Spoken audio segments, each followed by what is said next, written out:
നമസ്കാരം, ഇൻസൈഡിലേക്ക് സ്വാഗതം.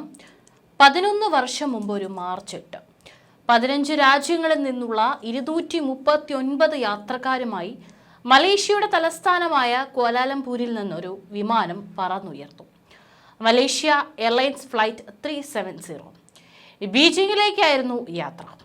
നിശ്ചയിച്ച 35,000 അടി ഉയരം ബോയിങ് 777 താണ്ടി.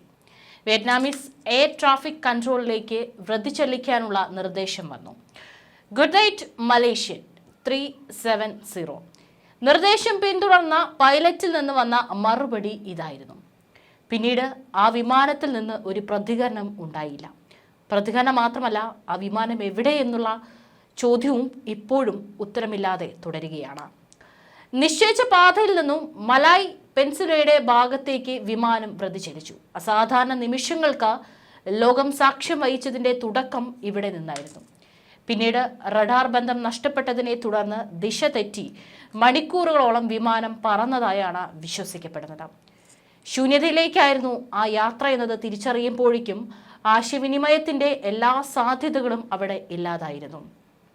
ഫ്ലൈറ്റ് 370 എവിടെയെന്ന ലോകത്തിന്റെ ചോദ്യത്തിന് ഒരു ദശാബ്ദത്തിനിപ്പുറവും ഉത്തരം നൽകാൻ ഒരു വിദഗ്ധ സംഘത്തിനുമായിട്ടില്ല. ഇന്ധനം തീർന്നതിനെ തുടർന്ന് തെക്കൻ ഇന്ത്യൻ മഹാസമുദ്രത്തിൽ തകർന്നു വീണതാകാമെന്ന് ചില ഔദ്യോഗിക വൃത്തങ്ങൾ വിധി എഴുതിയിട്ടുണ്ട്. വിമാനം കാണാതായതും എവിടെയാണ് മറഞ്ഞതെന്നതും വ്യോമയാന ചരിത്രത്തിലെ ഏറ്റവും വലിയ മിസ്റ്ററികളിൽ ഒന്നായി ഇന്നും തുടരുന്നു.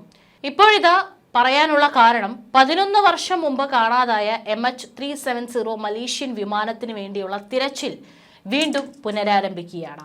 ഒരു ചെറിയ പ്രതീക്ഷയെങ്കിലും വിചാരിച്ചുകൊണ്ട്. ഇതിനായി മലേഷ്യൻ സർക്കാർ അനുമതി നൽകിക്കഴിഞ്ഞു എന്നുള്ള റിപ്പോർട്ടുകളാണ് പുറത്തുവരുന്നത്. 239 പേരുടെ മരണത്തിനിടയാക്കിയ ദുരന്തത്തിന് 11 വർഷത്തിന് ശേഷം കഴിഞ്ഞ വർഷം മലേഷ്യ വീണ്ടും തിരച്ചിൽ നടത്തുമെന്ന് പ്രഖ്യാപിച്ചിരുന്നു. ഹൈടെക് ഉപകരണങ്ങളുടെ പുതിയൊരു കൂട്ടവുമായി തിരച്ചിലിനായി US ടെക്നോളജി കമ്പനിയായ ഓഷ്യൻ ഇൻഫിനിറ്റി തന്നെയാണ് തിരികെ എത്തുന്നത്. 2018 തിരച്ചിൽ നടത്തിയെങ്കിലും ഈ സ്ഥാപനത്തിന് വിജയിക്കാനായിരുന്നില്ല. വിമാനം എവിടെ പോയി, അല്ലെങ്കിൽ അതിൻ്റെ അവസാന നിമിഷത്തിൽ ലഭിച്ചിട്ടുള്ള വിവരങ്ങളുടെ അടിസ്ഥാനത്തിലെല്ലാം തന്നെ തിരച്ചിൽ നടത്തിയെങ്കിലും ഒരു ചെറിയ തുമ്പ് പോലും ഈ വിമാനത്തെക്കുറിച്ച് ലഭിച്ചിരുന്നില്ല. ലോകവൈമാനിക രംഗത്തെ ഞെട്ടിച്ച ഈ സംഭവം ഒരു ദശാബ്ദം പിന്നിട്ടിരിക്കുകയാണ്. വിപുലമായി തിരച്ചിൽ നടത്തിയിട്ടും അവശിഷ്ടങ്ങൾ കണ്ടെത്താൻ സാധിച്ചില്ല. ഒരു ഉപ പൈലറ്റും 10 ഫ്ലൈറ്റ് അറ്റൻഡർമാരും 227 യാത്രക്കാരും ഉണ്ടായിരുന്നു. ആകെ 239 പേർ. ഇതിൽ 5 ഇന്ത്യക്കാരും ഉണ്ടായിരുന്നു. അർദ്ധരാത്രി 1 35,000 അടി വരെ പൊങ്ങിയ വിമാനം 1:07 ക്വാലാലംപൂർ എയർ ട്രാഫിക് കൺട്രോൾ സ്റ്റേഷനിലേക്ക് സന്ദേശവും അയച്ചിരുന്നു. അതായിരുന്നു ആ വിമാനത്തിൽ നിന്ന് വന്ന അവസാന സന്ദേശം. എന്നാൽ വിമാനം വിയറ്റ്നാമീസ് വ്യോമ മേഖലയുടെ സമീപത്ത് എത്തിയെങ്കിലും അവിടെ റിപ്പോർട്ട് നൽകിയില്ല. വിമാനത്തിന്റെ പൈലറ്റുമായി ബന്ധപ്പെടാനുള്ള വിയറ്റ്നാമീസ് എയർ ട്രാഫിക് കൺട്രോൾ ജീവനക്കാരുടെ ശ്രമങ്ങളും നടന്നില്ല. തെക്കൻ ചൈന കടലിൽ വെച്ച് തന്നെ വിമാനം ദിശ മാറിയിരുന്നു. മലേഷ്യയ്ക്ക് കുറുകെ പറന്ന വിമാനം പിന്നീട് മലാക്ക കടലിടുക്കിനു നേർക്കും അവിടെ നിന്ന് വടക്ക് പടിഞ്ഞാറൻ ദിശയിൽ ആൻഡമാൻ കടലിന് നേരെയുമാണ് പറന്നതെന്ന് മലേഷ്യൻ സൈനിക റഡാറുകൾ കണ്ടെത്തി. 2:22 സൈനിക റഡാറിന്റെ പരിധിയിൽ നിന്നാണ് വിമാനം കാണാതായത്. 2:30 ഉന്നത വ്യോമാധികൃതർ വിഷയത്തിൽ ഇടപെട്ടു. പിന്നീട് 4 മണിക്കൂർ കഴിഞ്ഞ് വിമാനത്തിനായി ഊർജിതമായ തിരച്ചിൽ തുടങ്ങി. ലോക ചരിത്രത്തിലെ തന്നെ ഏറ്റവും വലിയ തിരച്ചിലുകളിലൊന്നിന്റെ തുടക്കവും അത് തന്നെയായിരുന്നു. പക്ഷേ നിരാശ മാത്രമായിരുന്നു അവിടെയും ഫലം. എത്ര തിരഞ്ഞിട്ടും വിമാനം കണ്ടെത്താനായില്ല.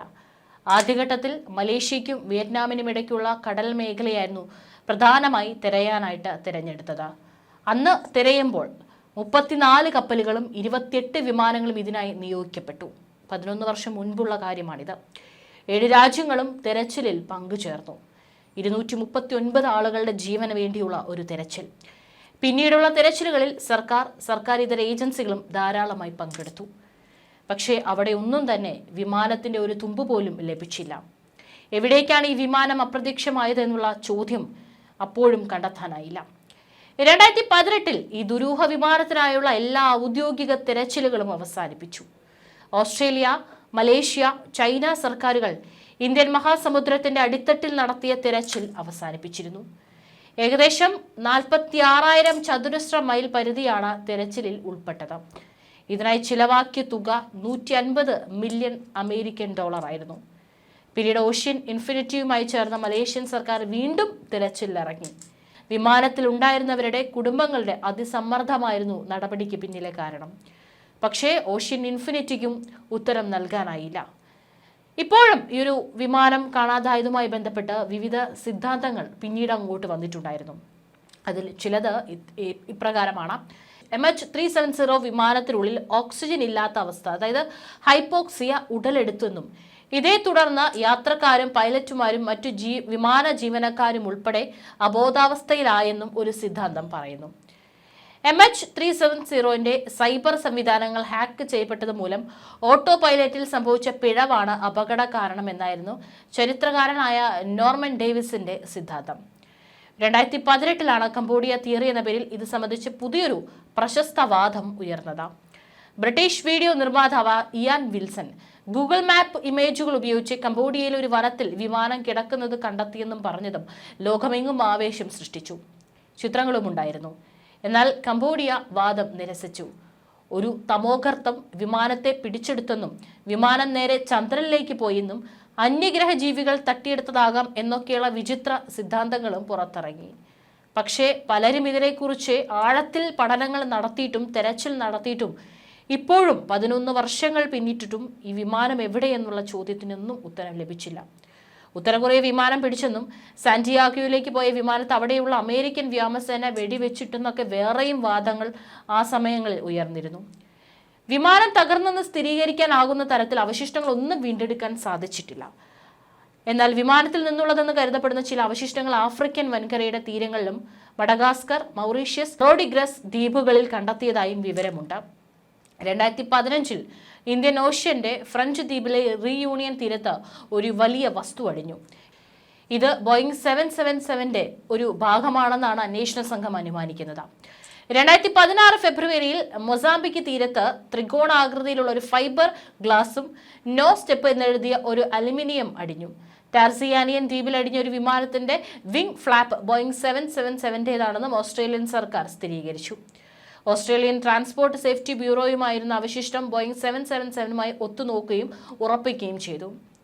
4 വർഷം നീണ്ടുനിന്ന തെരച്ചിലും അന്വേഷണത്തിന് ശേഷം 495 പേജുകളുള്ള റിപ്പോർട്ടാണ് പുറത്തു വന്നത്.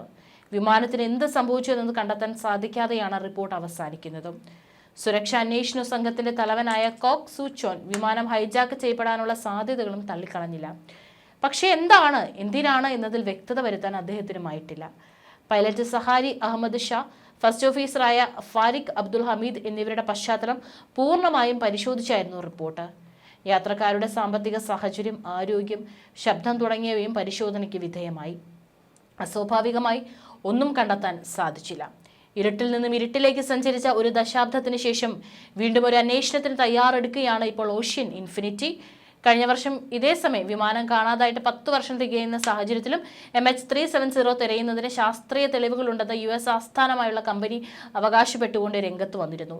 വിമാനം തകർന്നു വീണതായി കരുതപ്പെടുന്ന തെക്കൻ ഇന്ത്യൻ മഹാസമുദ്രത്തിൽ പുതിയ തെരച്ചിലിനായി കമ്പനി മലേഷ്യൻ സർക്കാരിനും നിർദ്ദേശം സമർപ്പിച്ചിരുന്നു. കൂടാതെ ഒരു പുതിയ നോ ഫൈൻഡ് നോ ഫീസ് റിസർച്ചിനും നിർദ്ദേശിച്ചിരുന്നു.